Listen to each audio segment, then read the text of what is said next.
ప్రతిపక్ష నేత హోదాలో ఉంటూ కేసీఆర్ ప్రజల కోసం పోరాటం చేయడం లేదన్నారు మంత్రులు. రాజకీయాల్లో ఎవరూ శాశ్వతం కాదని చెప్పారు. మంచి పనులు చేసిన వారినే ప్రజలు గుర్తు ఉంచుకుంటారన్నారు. కొత్త సర్పంచులు గ్రామాల అభివృద్ధికి కృషి చేయాలని సూచించారు మినిస్టర్స్.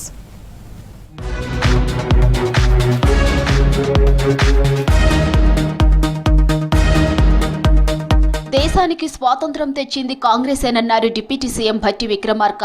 భూమి లేని పేదలకు ఆనాడు భూములు పంచిన చరిత్ర తమ పార్టీదేనని గుర్తు చేశారు. ఖమ్మం డీసీసీ కార్యాలయంలో కాంగ్రెస్ ఆవిర్భావ దినోత్సవ వేడుకల్లో పాల్గొన్న భట్టి ప్రజలంతా స్వేచ్ఛగా బతికేలా జాతి నిర్మాణం జరగాలని ఆనాడు నెహ్రూ ఆలోచించారని చెప్పారు. ఈరోజు అత్యంత ప్రజాస్వామ్య పునాదులపై ప్రపంచమంతా గర్వించేటట్టుగా నిలబడి ప్రపంచంలోనే అతిపెద్ద ఆర్థిక వ్యవస్థగా కూడా ఎదగటానికి మూల కారణమైనటువంటి కాంగ్రెస్ పార్టీ పుట్టినటువంటి రోజు.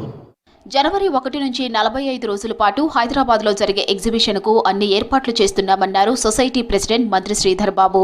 ఎగ్జిబిషన్లో 1050 వరకు స్టాల్స్ ఏర్పాటయ్యే అవకాశం ఉందన్నారు. ఎగ్జిబిషన్ సాయంత్రం 4 నుంచి రాత్రి 10 వరకు, వీకెండ్లో రాత్రి 11 వరకు ఉంటుందన్నారు మంత్రి శ్రీధర్ బాబు.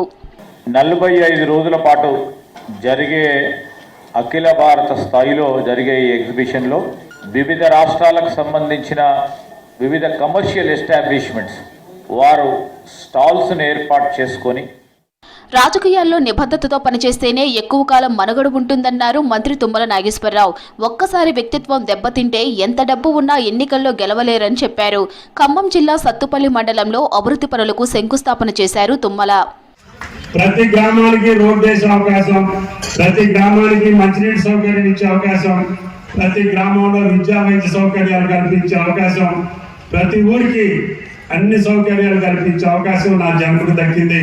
నాకు అంతకంటే భగవంతుడు ఇంకా ఇవ్వాల్సిన అవసరం లేదని చెప్పి కూడా ఈ సందర్భంగా మనం ప్రజల ఓట్లతో గెలిచిన కేసీఆర్ ఫామ్ హౌస్కే పరిమితమై అసెంబ్లీకి రావడం లేదని విమర్శించారు మంత్రి కోమటిరెడ్డి వెంకటరెడ్డి.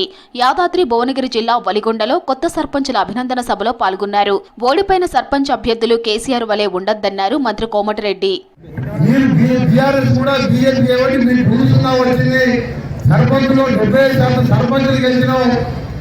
ఇక్కడ మాట్లాడిన పోటీ అయిపోయి 2-3 పోటీ చేసుకుని పోయినా తప్ప మొత్తం కూడా 80% పైన గెలుచుకోవడం జరిగింది. దేశ భవిష్యత్తు తరగతి గదిలోనే నిర్మాణం అవుతుందన్నారు మంత్రి సీతక్క. విద్యార్థుల భవిష్యత్తు టీచర్ల చేతిలోనే ఉందన్నారు. జనగామలో రాష్ట్ర ఐక్య ఉపాధ్యాయ ఫెడరేషన్ సమావేశాలకు హాజరయ్యారు మంత్రి సీతక్క. విద్యార్థులకు మంచి విద్యాబుద్ధులు నేర్పాలని సూచించారు.